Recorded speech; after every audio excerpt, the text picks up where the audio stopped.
السلام علیکم۔ تاریخ انسانی میں بہت کم ہستیاں ایسی ہیں جو نہ صرف علم و ادب اور فکر کی آبیاری کرتی ہیں بلکہ ہر نسل کے فکری ارتقاء اور تہذیبی تعمیر کا محرک بنتی ہیں۔ شمس العلماء مولانا الطاف حسین حالی ایسے ہی ایک سخن پرور اور تنقید ساز انسان تھے۔ وہ جتنے بڑے شاعر تھے اتنے ہی عظیم نثر نگار اور ناقد تھے۔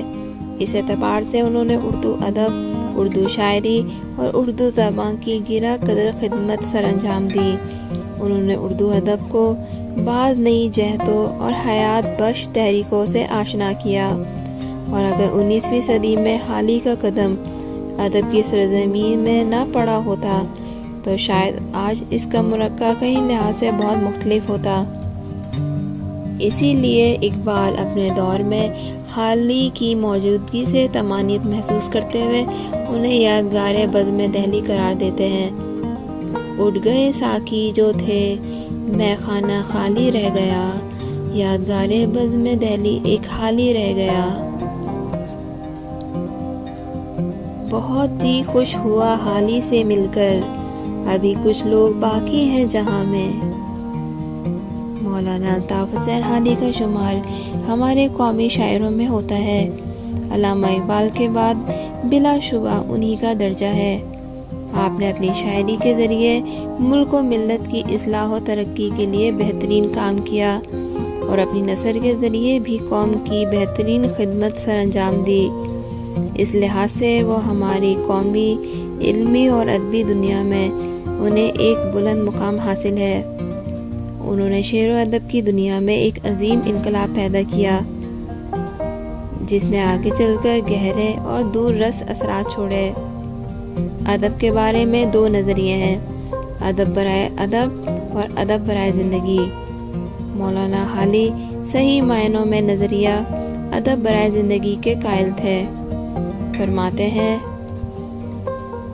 مال ہے نایاب پر گاہک ہے اکثر بے خبر، شہر میں حالی نے کھولی ہے دکان سب سے الگ۔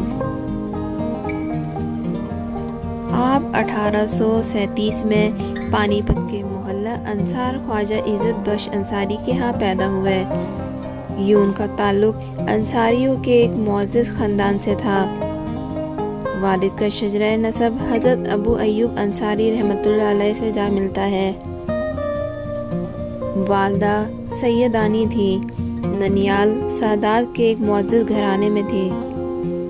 باپ کی طرف سے ان کا سلسلہ نسب ایک بزرگ خواجہ ملک علی سے جا ملتا ہے، جو اپنے وقت کے ایک مشہور معروف عالم تھے۔ وہ غیاث الدین بلبل کے عہد میں ہرات سے ہندوستان آئے تھے، اور بادشاہ نے ان کے گزر بسر کے لیے کچھ گاؤں پانی پت کے قریب وقف کر دیے تھے۔ آپ کے والد خواجہ عزت بخش غربت کی حالت میں زندگی بسر کرتے تھے۔ جب وہ فوت ہوئے تو آپ کی عمر 9 برس تھی۔ ان کی تعلیم و تربیت کا بار ان کے بڑے بھائی اور بہن پر آن پڑا۔ آپ ابھی تعلیم سے فارغ نہیں ہوئے تھے اور 17 برس کی عمر کو بھی نہیں پہنچے تھے کہ ان کی شادی ان کی مرضی کے خلاف کر دی گئی۔ آپ کے دل میں حصول علم کا شوق مزن تھا، چنانچہ چھپکے سے گھر چھوڑ کر 1854 میں دہلی چلے آئے۔ یہاں 1.5 سال تک عربی پڑھتے رہے۔ 1855 میں اپنے عزیزوں کے اصرار پر پانی پت واپس آ گئے اور اپنے طور پر کتب بینی کا شغل جاری رکھا۔ اس دوران حصار میں کچھ عرصے ملازمت بھی کی، لیکن جنگ آزادی 1857 کے ہنگامے کی وجہ سے پھر اپنے گھر واپس آئے اور مزید مطالعہ و تحقیق سے اپنے علم میں اضافہ کیا۔ انہیں مصطفیٰ خان شفتہ جیسے فاضل اور مشہور شاعر سے استفادہ کرنے کا بھی موقع ملا۔ وہ خود کہتے ہیں، حالی سخن میں شفتہ سے مستفید ہوں، شاگرد مرزا کا مقلد ہوں میر کا۔ قیام دہلی کے دوران آپ کی مرزا غالب سے ملاقات ہوئی اور ان سے بہت کچھ سیکھا۔ وہ مرزا غالب سے اصلاح لیتے تھے اور انہی کا رنگ ان پر غالب تھا۔ قیام دہلی کے دوران آپ نے مرزا غالب سے بہت کچھ استفادہ کیا۔ مرزا غالب بھی ان کی تباہی اور مستدی کے قدردان تھے۔ غالب نے حالی کو ایک مرتبہ کہا، اگرچہ میں کسی کو فکر اور شاعر کی صلاح نہیں دیا کرتا، لیکن تمہاری نسبت میرا خیال ہے کہ اگر تم شعر نہ کہو گے تو اپنی طبیعت پر سخت ظلم کرو گے۔ 1857 کی جنگ آزادی کے کئی برس بعد حالی کی ملاقات شفتہ سے ہوئی۔ وہ 1869 تک شفتہ کی مصاحبت میں رہے۔ حالی کی شاعری پر ان کے ذوق و خیالات کا اثر خوب نمایاں ہے۔ نہ مبالغہ ہے، نہ بازاری ہے اور نہ عامیانہ خیالات، بلکہ حقائق اور حسن سادگی کی ترجمانی ہے۔ آپ ملازمت کے سلسلے میں لاہور بھی آئے اور یہاں گورنمنٹ بک ڈپو میں انگریزی سے اردو میں ترجمہ کی ہوئی کتاب کی اصلاح پر مقرر ہوئے۔ یوں انہیں بالواسطہ انگریزی ادب سے واقفیت حاصل ہوئی اور اپنی زبان اور شاعری میں بھی اسی طرز کی اصلاح کا خیال پیدا ہوا۔ اس زمانے میں مولانا الطاف حسین آزاد نے یہاں ایک نئی طرز کا مشاعرہ شروع کیا، جس میں کسی موضوع پر طبع آزمائی کرنے کی دعوت دی جاتی تھی۔ نیچرل یعنی فطری شاعری کی باقاعدہ ابتدا یہیں سے ہوئی۔ مولانا حالی اس مشاعرے میں بڑھ چڑھ کر حصہ لیتے رہے۔ برکھا رت، حب وطن اور نشاط امید جیسی مشہور نظمیں اسی دور کی یادگار ہیں۔ مولانا حالی دوبارہ دہلی چلے گئے تو ان کی ملاقات سر سید احمد خان سے ہوئی۔ وہ سر سید کی اصلاحی تحریک میں شریک ہوئے اور یوں دو درد مند دل یکجا ہو کر قوم کی اصلاح پر کمر بستہ ہو گئے۔ سر سید کی فرمائش پر آپ نے اپنی بہت مشہور نظم مسدس سے حالی لکھی۔ اس نظم میں آپ نے نہایت پردرد اور مؤثر انداز میں اسلام کے عروج و زوال کی داستان بیان کی اور مسلمانوں کو اپنی عظمت رفتہ کے حصول کا احساس دلایا ہے۔ بلا شبہ مسدس حالی نے ایک انقلاب برپا کر دیا۔ زمانہ حال کی کوئی اردو کی کتاب مقبولیت میں ان کا مقابلہ نہیں کر سکتی۔ پوری نظم میں روانی، سادگی، درد اور اثر آفرینی پائی جاتی ہے۔ اس کا موضوع وہی ہے جو اقبال کی شہرہ آفاق نظم شکوہ و جواب شکوہ کا ہے۔ سر سید کا مسدس حالی کے بارے میں قول ہے، قیامت کے روز جب خدا مجھ سے پوچھے گا کہ دنیا سے ہمارے لیے کیا لائے تو کہہ دوں گا کہ حالی سے مسدس لکھوا لایا ہوں۔ مولانا حالی مسدس کے آغاز میں لکھتے ہیں، پستی کا کوئی حد سے گزر نہ دیکھیے، اسلام کا گر کر نہ ابھرنا دیکھیے، مانے نہ کبھی کہ بد ہے ہر جزر کے بعد، دریا کا ہمارے جو اترنا دیکھیے۔ 1887 میں جب مولانا حالی عربی کالج میں معلم تھے، سر عثمان جاں علی گڑھ آئے ہوئے تھے، جن سے سر سید نے ان کا تعارف کروایا اور انہوں نے عذرائے عنایت و قدردانی 75 روپے ماہوار نظام گورنمنٹ سے ادبی خدمات سر انجام دینے کی خاطر ان کا وظیفہ مقرر کرا دیا۔ بعد میں جب مولانا حالی علی گڑھ کالج سے حیدرآباد چلے گئے تو تنخواہ 100 روپے ماہوار کر دی گئی۔ ملازمت سے ریٹائر ہونے کے بعد مولانا حالی نے پانی پت میں مستقل سکونت اختیار کر لی اور تصنیف و تالیف کے کام میں ہمتاً مصروف ہو گئے۔ 1904 میں آپ کو انگریزی سرکار سے شمس العلماء کا خطاب عطا ہوا۔ آخر 70 برس کی عمر میں 1914 کو اپنی جان آفرین کے سپرد کی۔ مولانا حالی قدیم دور کے یادگار زمانہ لوگوں میں تھے۔ نہایت خوش اخلاق، ملنسار، حلیم الطبع، سادہ و قناعت پسند اور سچے فدائی قوم تھے۔ دنیاوی جاہ و ثروت کا خیال ان کے دل میں مطلق نہ تھا۔ ان کی زندگی ایک سچے انشاء پرداز کی زندگی تھی، جس نے اپنے تعلیمی اور تصنیفی مشاغل کے آگے دنیاوی مرتبہ و عزت کو ہمیشہ ہیچ سمجھا۔ قومی ہمدردی ان میں کوٹ کوٹ کر بھری ہوئی تھی۔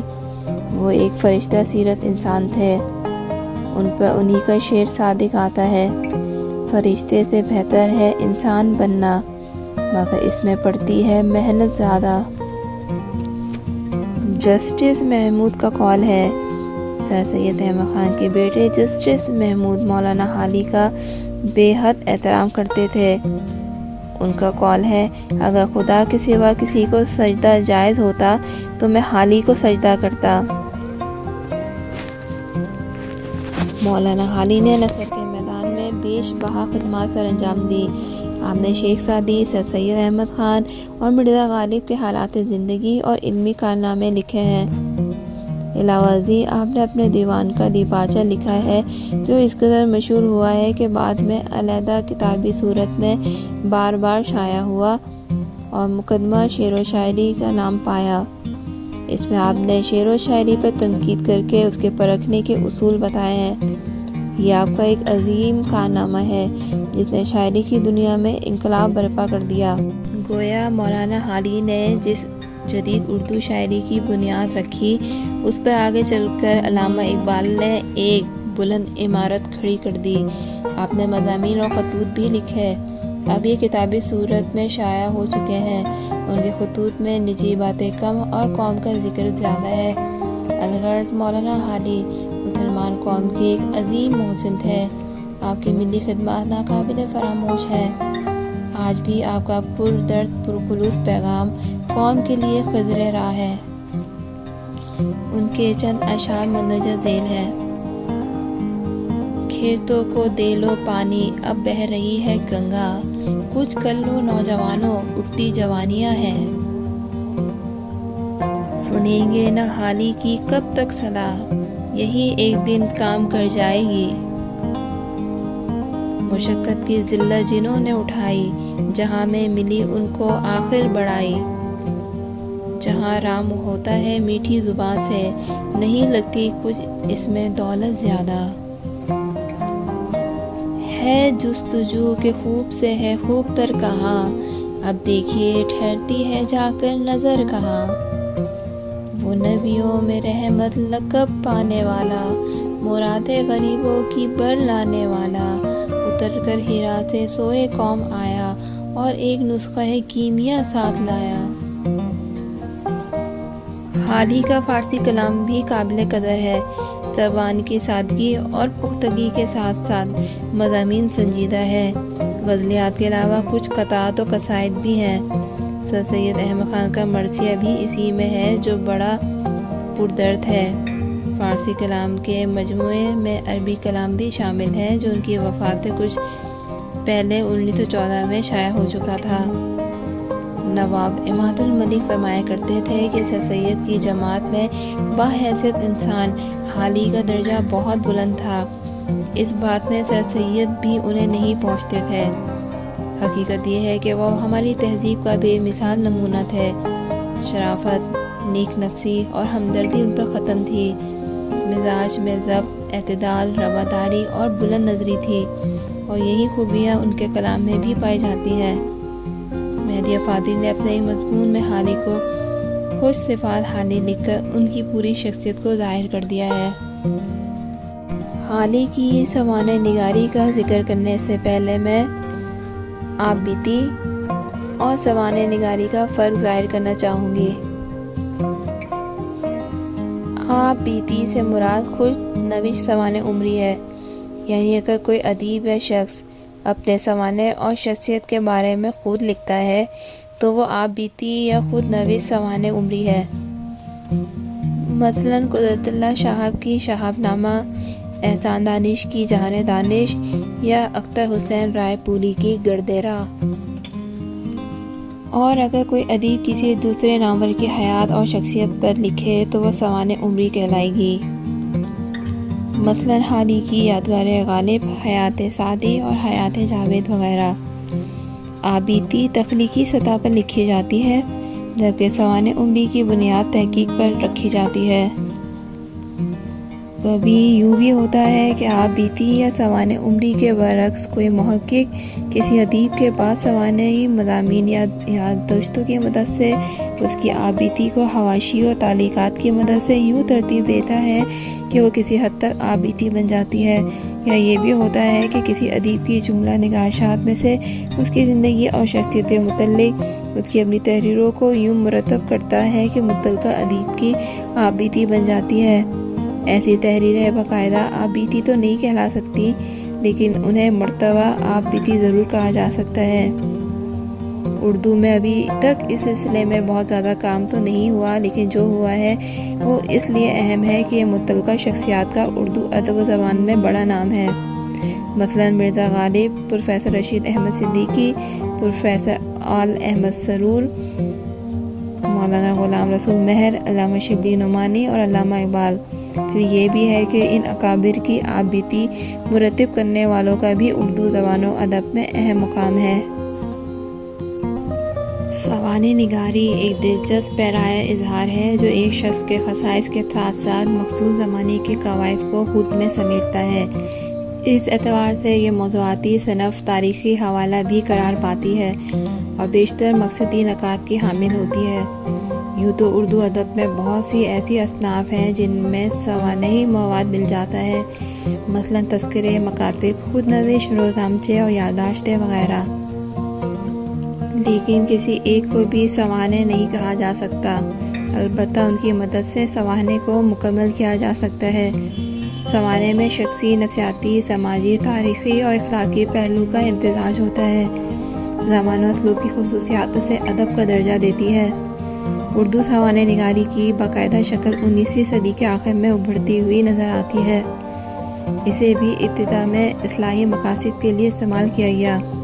ایسی شخصیات کی سوانح لکھی گئیں یا شخصیات کے ایسے پہلوؤں کو اجاگر کیا گیا جو قارئین پر کوئی تعمیری اثر ڈال سکیں، خواہ وہ اخلاقیات کے نقطۂ نظر سے ہوں یا ہنرمندی، دلیری وغیرہ کے زاویے سے انہی کو اس وقت سوانح میں پیش کیا گیا۔ ایک سیرت نگار ایسے کردار کی تلاش میں رہتا ہے جس سے اس کے نقطۂ نظر کی وضاحت ہو سکے اور ان عناصر کو پیش کر سکے جنہیں قابل غور سمجھا جاتا ہے، لیکن اس کے لیے بھی ضروری ہے کہ وہ اپنے جذبات اور خیال میں توازن رکھے تاکہ انسانی کردار کی صحیح تصویر اتر سکے۔ اس طرح بقول سید احتشام حسین، وہ سوانح عمریاں جو کمزوریوں کا بھی تذکرہ کرتی ہیں ہماری ہمدردی ضرور حاصل کر لیتی ہیں کیونکہ ہمیں اس میں اپنی لرزشوں کا جواز ملتا ہے۔ اردو سوانح نگاری میں حالی کی حیثیت سنگ میل کی سی ہے۔ اس سے پہلے ایسی سوانح عمریاں نظر نہیں آتی جن کی مدد سے ایک متحرک انسان کی زندگی کا خاکہ سامنے آ سکے۔ کردار کے ایسے بیان کے لیے حالی نے مناسب اسلوب وضع کیے۔ وہ ایک مخصوص طرز انشاء کے مالک تھے۔ ان کی یہ حیثیت بھی ان کی عظمت کا باعث بنی۔ سوانح نگاری میں حیات سعدی، یادگار غالب اور حیات جاوید حالی کی شاکار تصنیف ہیں۔ حیات سعدی حالی کی پہلی سوانحی تصنیف ہے جس کی فنی اہمیت بھی ہے۔ یہ اردو سوانح نگاری کی تاریخ میں بھی اولویت رکھتی ہے۔ حالی اگرچہ شخصیت کی مکمل تصویر کھینچتے نظر نہیں آتے لیکن کردار کے مثبت پہلوؤں پر زیادہ زور دیتے ہیں اور ایسے عناصر کی تلاش میں رہتے ہیں جو ان کے نزدیک قابل تقلید ہیں۔ حالی کی سب سے بڑی خوبی یہ ہے کہ وہ شخصیت پر طبعی اور سماجی حالات کے اثر کو بھی مناسب اہمیت دیتے ہیں۔ حالی کی یہ اختراع و جدت عملی تنقید کا آغاز کرتی ہے۔ ان کا اسلوب بے تکلف ضرور ہے مگر وہ سعدی کی کتابوں کی حدبی حیثیت سے اپنی رائے کے اظہار میں تکلف کرتے ہیں۔ وہ لکھتے ہیں کہ اکثر لوگوں کا یہ خیال ہے کہ ان کتابوں گلستان و بوستان کے مقبول ہونے کا اصل سبب یہ ہے کہ ان میں اخلاق اور تہذیب نفس کے مضامین مندرج ہیں، مگر میرے نزدیک ان کی مقبولیت کی اصل وجہ یہ ہے کہ اخلاق اور مواعظ کو شیخ کے سوا کسی نے ایسی خوبی اور لطافت کے ساتھ فارسی زبان میں بیان نہیں کیا۔ اس سے ظاہر ہوتا ہے کہ مقبول عام کا مدار زیادہ تر حسن بیان اور لطف ادا پر ہے، نہ کہ نفس مضمون پر۔ البتہ مضامین کو بھی شہرت اور مقبولیت میں بہت بڑا دخل ہے۔ حیات سعدی جامعیت، حسن ترتیب اور سیرت تحقیق کے لحاظ سے اردو میں پہلی تصنیف ہے۔ حالی نے ہر ممکن ذریعے سے حالات جمع کیے ہیں۔ اس میں ایک خاص ماحول کے پس منظر پر سعدی کی شخصی تصویر ابھرتی ہوئی دکھائی دیتی ہے۔ اگرچہ اس کی تصنیف کا مقصد تبلیغی اور قومی ظاہر کیا گیا ہے لیکن اس میں کوئی شک نہیں کہ اس کتاب کے لکھنے میں ایک ادبی تحریک کار فرما نظر آتی ہے۔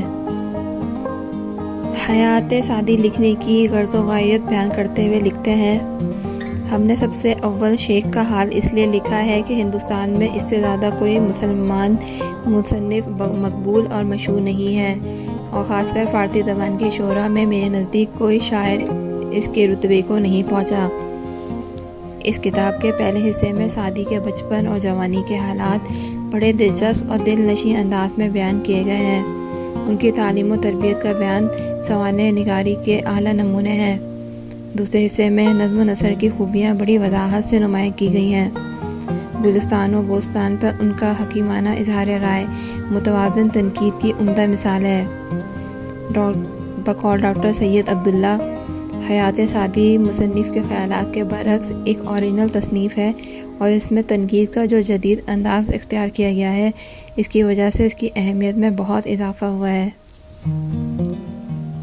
حالی اپنی تمام سوانح کتابوں میں کردار کی بدنمائی کو دور کرنے کی کوشش کرتے ہیں۔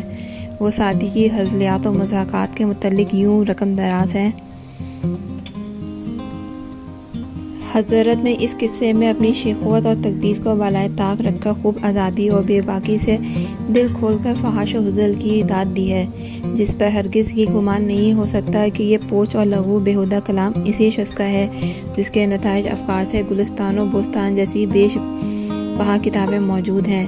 آدمی کا خطاوار اور ناقص ہونا یہی اس کے انسان ہونے کی علامت ہے۔ انسان کے خیال کو ایک نادان بچے کی حرکتوں سے تشبیہ دی جا سکتی ہے، جس کی ایک حرکت پر بے اختیار پیار کرنے کو جی چاہتا ہے اور دوسری حرکت پر حد سے زیادہ غصہ آتا ہے۔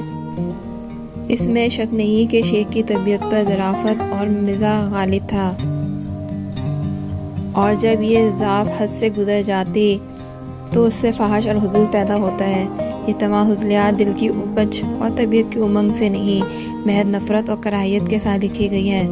بظاہر ایسا معلوم ہوتا ہے کہ شیخ نے عنفان شباب میں، جو کہ شوخی اور بے باکی کا زمانہ ہے، کسی موقع پر یہ خرافات بھی لکھ دی ہوں گی، اور ایسا کم و بیش ہر شخص سے ظہور میں آتا ہے۔ اسلوب کے اعتبار سے بھی حیات سعدی دلکش ہے۔ حالی نے شیخ سعدی کی زندگی کے واقعات کو دلچسپ اور شگفتہ انداز میں بیان کیا ہے۔ اس کا سبب سعدی کی دلچسپ شخصیت بھی ہے، تاہم یہ سوانح حیات اور دلکش ہو سکتی تھی اگر حالی رنگینی طبع سے کام لیتے، مگر چونکہ حالی ایک سنجیدہ اور متین آدمی تھے، اس لیے وہ حیات سعدی میں خاطر خواہ رنگینی پیدا نہ کر سکے۔ اس کے باوجود حیات سعدی حالی کا ایک اہم کارنامہ ہے، جس میں سوانح نگاری کی خوبیاں موجود ہیں۔ حالی کی دوسری سوانح عمری یادگار غالب ہے۔ غالب حالی کے مربی اور دوست ہے، اور حالی ان کی سیرت اور شخصیت سے بہت متاثر اور ان کے کلام کے حسن و خوبی اور عظمت کے دل سے قائل تھے۔ یہ حالی کی سب سے دلچسپ کتاب ہے اور غالب کی پہلی باضابطہ سوانح ہے۔ غالب جیسے شوخ و بزدل سدن انسان کی شخصیت کا پورا حق ادا کرتی ہے۔ اس کتاب کی اہم خوبی حالی کی جزیات نگاری ہے۔ وہ غالب کی شخصیت کے چھوٹے چھوٹے پہلوؤں اور ان کی زندگی کے بعض معمولی واقعات کو بھی بڑی خوبصورتی سے پیش کرتے ہیں، اور سوانح کے فن پر ان کی گرفت کا انداز خاص طور پر اسی کتاب میں ہوتا ہے۔ انہوں نے غالب کی زندہ دلی، خوش باشی، دوست نوازی اور ان کی دوستی کو ابھارا ہے۔ غالب اپنی مردہ سوسائٹی کے لیے زندہ دلی اور شگفتگی کو ضروری سمجھتے تھے، اس طرح یہ بھی ان کی اصلاح پسندی کا ایک روپ ہے۔ غالب پر اس کے بعد اور بھی سوانح لکھی گئیں، لیکن یادگار غالب کی طرح کسی کو کامیابی حاصل نہیں ہوئی۔ اس تصنیف کو حیات سعدی پر اس لحاظ سے فوقیت دی جا سکتی ہے کہ غالب کو حالی نے خود اپنی آنکھوں سے دیکھا اور ان کی صحبتیں اٹھائی تھیں۔ یادگار غالب کے دیباچے میں حالی لکھتے ہیں کہ میں نے مرزا کی تصنیفات کو دوستوں سے مستعار لے کر جمع کیا، اور جس قدر اس میں ان کے حالات اور اخلاق و عادات کا سراغ ملا ان کو قلم بند کیا، اور جو باتیں اپنے ذہن میں محفوظ تھیں یا دوستوں کی زبانی معلوم ہوئی ان کو ضبط تحریر میں لایا۔ حالی یادگار غالب کی تصنیف کی غرض و غایت بیان کرتے ہوئے لکھتے ہیں کہ اگرچہ زمانے نے اپنی بساط کے موافق مرزا کی کچھ کم قدر نہیں کی، ان کا تمام کلام اردو، فارسی، نظم و نثر کے جیتے جی اطراف ہندوستان میں پھیل گیا تھا۔ ان کے ماننے والے اور مداح و ثنا خواہ ملک کے ہر گوشے میں پائے جاتے تھے اور اب تک پائے جاتے ہیں۔ مدیح قصائد پر ان کو کم و بیش صلے اور خلعت و انعام بھی ملتے رہے۔ مرحوم بہادر شاہ ظفر نے بھی اپنی حیثیت کے موافق ان کی خاصی قدر کی۔ ریاست رامپور سے ان کے لیے آخر دم تک معقول وظیفہ جاری رہا۔ یہ سب کچھ ہوا مگر جب مرزا کے اس اعلیٰ مرتبے کا جو شاعری و انشا پردادی میں فلم واقع ہے انہوں نے حاصل کیا تھا ٹھیک اندازہ کیا جاتا تو ناچار یہ کہنا پڑتا کہ یہ زمانے کی تمام تر قدردانی سے زیادہ اس پیر زال کی سی تھی جو ایک سوت کی الٹنی سے لے کر یوسف کی خریداری کو مصر کے بازار میں آئی تھی۔ سچ یہ ہے کہ مرزا کی قدر جیسی کہ چاہیے یا جلال الدین اکبر کرتا یا جہانگیر، مگر جس قدر اس آخری دور میں ان کو مانا گیا اس کو بھی نہایت مغنتنم سمجھنا چاہیے۔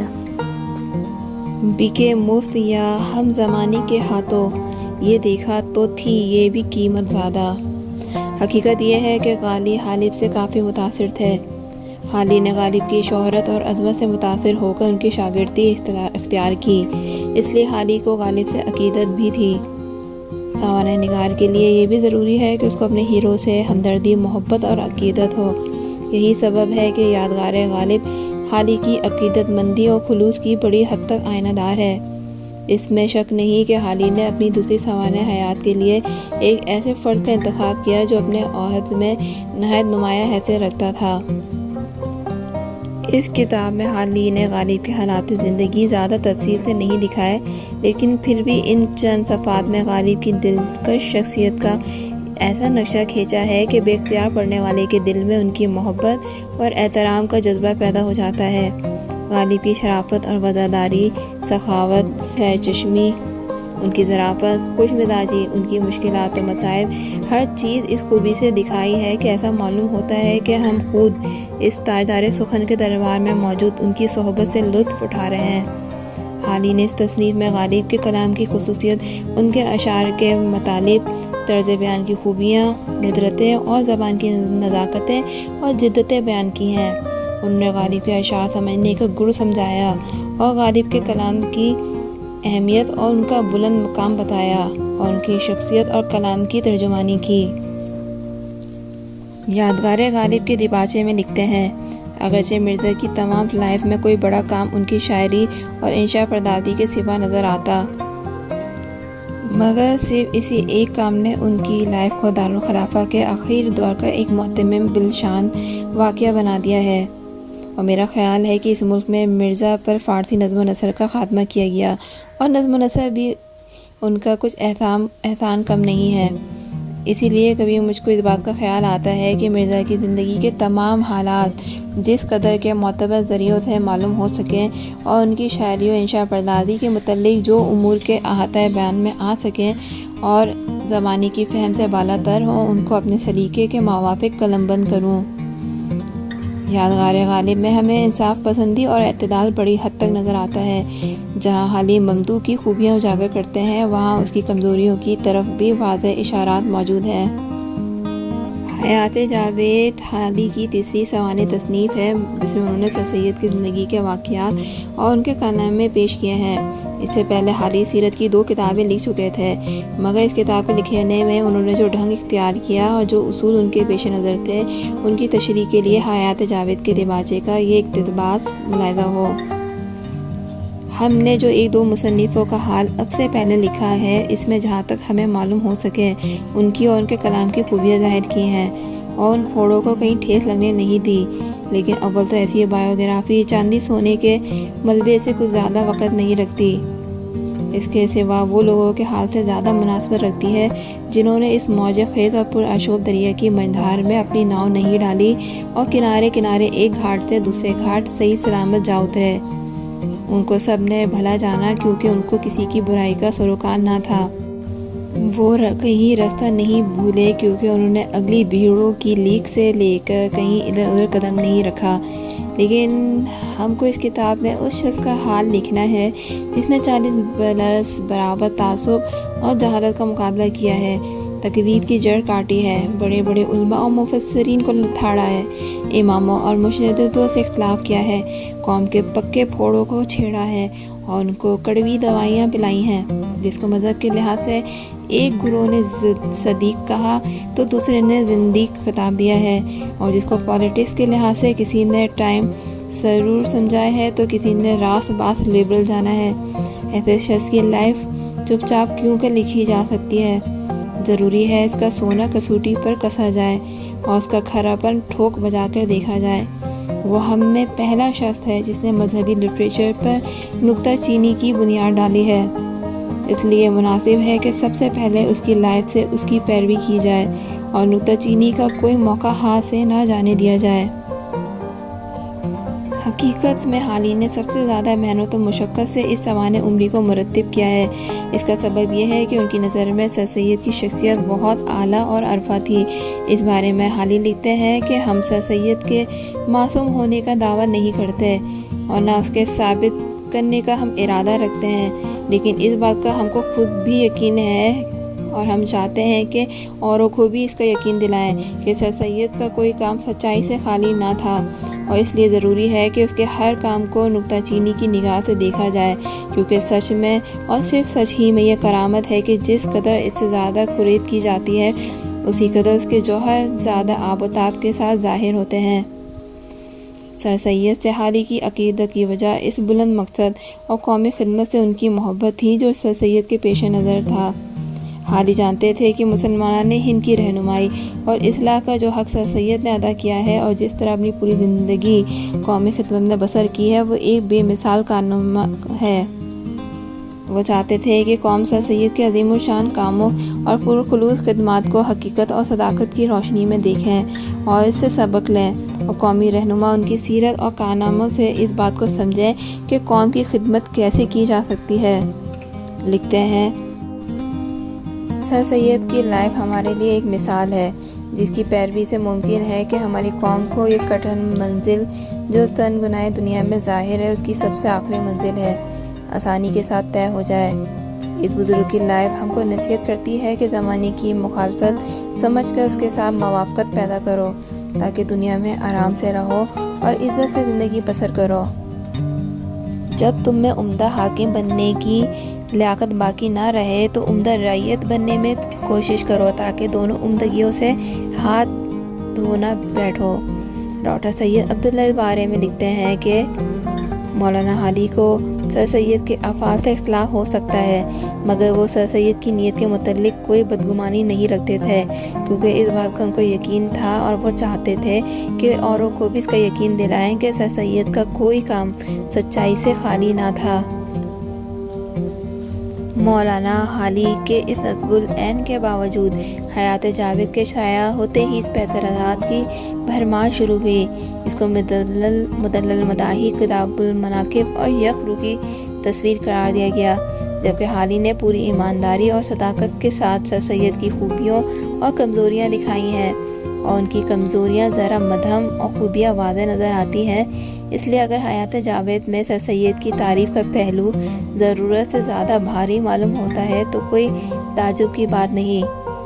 صالحہ عابد حسین یادگار غالب میں اس بارے میں لکھتی ہیں، جہاں تک تعلق ہے حالی کے بعد ہم اثر مبصرین کا، جنہوں نے حالی کی اس تصنیف پر یہ اعتراض کیا ہے کہ انہوں نے سر سید کے دامن کو کافی داغدار نہیں کیا اور ان کی سیرت کے روشن پہلو دکھائے ہیں، تو ان کے اس اعتراض سے اتفاق نہیں کیا جا سکتا، کیونکہ حالی کی تمام ادبی زندگی اور سیرت کی داخلی شہادت اس کے خلاف ہے۔ انہوں نے علمی دنیا اور عملی زندگی دونوں میں عمر بھر دیانتداری، انصاف پسندی اور صداقت کا دامن ہاتھ سے نہیں چھوڑا۔